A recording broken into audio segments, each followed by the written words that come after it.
부부가 공동명의 조인트 테넌시로 부동산을 소유하고 있다면 한 사람이 사망했을 때 상대 배우자가 그 부동산을 자동으로 상속받아 별도의 리빙 트러스트 없이도 프로베이트를 피할 수 있다는데 댓글 질문에 대한 영상입니다.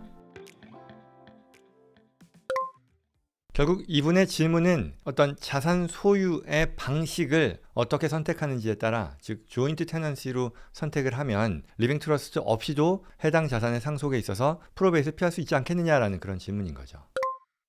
이에 대한 답변인데요. 먼저 공동명의, 즉 조인트 테넌시 형태로 재산을 소유할 때 어떤 일이 일어나는지를 살펴보죠. 결론부터 먼저 얘기하자면 맞습니다. 이 조인트 테넌시로 소유한 것은요, 특히 부부간에 있어서요, 남편 또는 아내 중에 한 분이 사망하면 그 지분이요 자동으로 생존 배우자에게 넘어갑니다. 바꿔 말하면 법원의 개입 없이도 소유권이 바로 이전되기 때문에 이 경우에 프로베이트를 거치지 않아도 된다라는 거죠. 그래서 이런 이유로 많은 분들이 공동명의 조인트 테넌시라고 하는 것이 이 리빙 트러스트 대안으로 생각할 만한 것 아니냐라는 그런 의견을 갖는다는 거죠. 그런데 여기서요, 중요한 한계가 있습니다. 뭐냐면 생존 배우자한테 돌아가신 배우자의 지분이 이전됐다, 상속됐다라고 하면요, 그렇죠, 프로베이트 없이 했습니다. 그렇지만 생존 배우자가 나중에 돌아가시면 어떻게 될까요? 그 자산은요, 당연히 결국 프로베이트를 거쳐야 됩니다. 다시 말해 공동명의라고 하는 것, 조인트 테넌시라는 것은 첫 번째로 돌아가시는 그 배우자의 사망과 관련해서만 프로베이트를 피하게 해주는 일시적인 대비책이라는 얘기죠. 완전한 해법이 아니기 때문에 이 조인트 테넌시만으로는 모든 이 상속에 있어서의 프로베이트를 해결할 수 있다라고 안심하면 안 된다는 거죠. 우리가 이 지금 질문의 오브젝티브라고 한다면 결국 리빙 트러스트 없이 부동산을 소유해도 프로베이트 겪지 않고 상속을 완료할 수 있겠느냐라고 하는 그 질문에 대한 답이잖아요. 부부 공동의 경우 조인트 테넌시를 하면 한 배우자가 먼저 세상을 떠났을 때 다른 배우자에게 넘기는 것과 관련해서는 그 문제가 해결된다라는 게 답이지만, 그 서바이빙 스파우스요, 생존 배우자가 세상을 떠날 때는 속수무책이 되니 한계가 있는 거다라는 말씀을 드린 것이고요.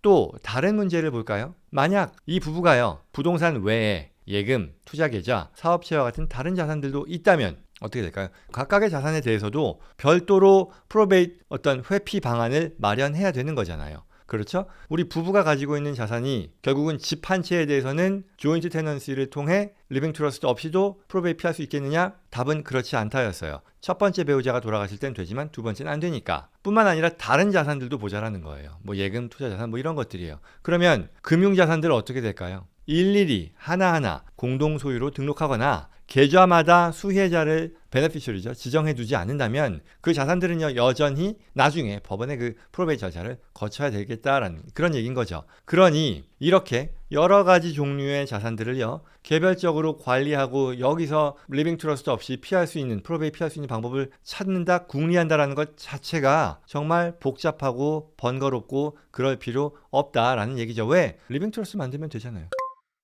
그러니 보다 포괄적인 대안이 뭐냐? 해결책은요, 리빙 트러스트를 설정하는 겁니다. 약간의 비용과 노력을 들여서요, 생전 신탁이죠, 리빙 트러스트, 리보커블 리빙 트러스트일 텐데요, 이걸 만들어 두면 모든 자산을 한꺼번에 관리할 수 있습니다. 부동산이든 예금이든 투자 자산이든 이 모든 것들을 트러스트에 포함시켜 두면요, 부부 중에 누가 먼저 세상을 떠나더라도요, 남겨진 재산 프로베이트 없이 곧바로 생존 배우자에게 이전되고요, 또한 부부 두 분 모두 별세한 경우라 해도 그 자산들은 미리 지정해둔 자녀와 같은 이런 다음 세대로 자연스럽게 넘어가게 되죠. 프로베이트 없이. 결국 이렇게 하면 복잡한 법원 절차 없이 자산 이전이 끝까지 매끄럽게 이루어진다라는 얘기입니다.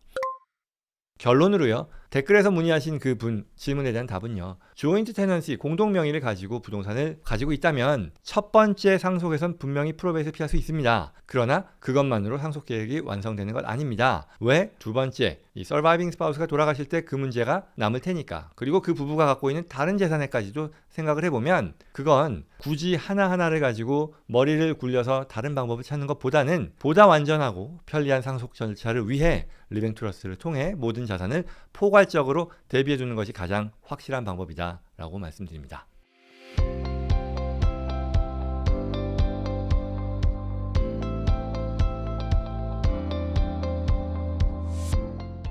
자, 여기까지였습니다. 오늘 내용 도움이 되었길 바라고요. 주제 관련 도움이 필요하거나 JCN컴퍼니 전문가와 상담을 원하시면요, 영상 더보기란 그리고 고정 댓글에 연락처로 언제든지 연락 주시고요. 또 구독과 좋아요로 다음 정보도 놓치지 마시고요.